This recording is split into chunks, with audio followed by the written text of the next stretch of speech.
alternanza scuola-lavoro posto in essere dall'ITS Meccatronico con la Ferretto Group di Vicenza è inserito nel più ampio progetto di alternanza scuola-lavoro che è messo in essere dalla scuola con le aziende del territorio. Le aziende del territorio stanno apprezzando particolarmente questo sistema innovativo perché consente all'azienda di avere un contatto con i ragazzi che dura per 2 anni. Infatti durante il progetto i ragazzi stanno per metà settimana a scuola e per metà settimana in azienda.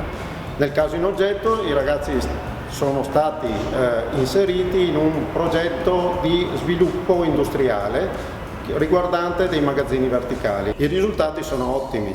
Abbiamo potuto constatare passo dopo passo la preparazione dei ragazzi fino ad arrivare nel primo caso a una assunzione a tempo indeterminato al termine del periodo di tirocinio e al termine del corso di studi, mentre nel secondo caso lo sviluppo andrà completato con il secondo anno di studio e lavoro e una esperienza che finirà con l'esame di stato finale e quindi con un'auspicata assunzione.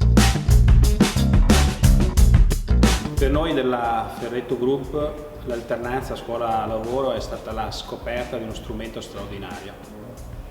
Da un lato perché consente di incontrare dei giovani con una formazione di base ottima, ampia, estremamente interessante, ma dall'altro perché consente all'azienda di intervenire direttamente nel percorso formativo del giovane, indirizzandone lo sviluppo verso i temi che più interessano all'impresa e al mondo del lavoro.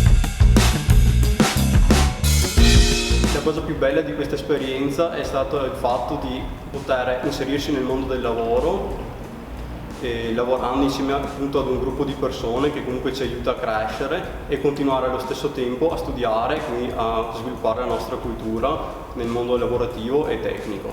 Sono stato inserito all'interno di una squadra di tecnici che stanno sviluppando un nuovo tipo di magazzino verticale e completando il mio percorso di studi ho avuto l'opportunità di essere assunto in questa azienda con un contratto di tipo indeterminato e tuttora sto continuando il mio progetto di ricerca e sviluppo per questo nuovo magazzino.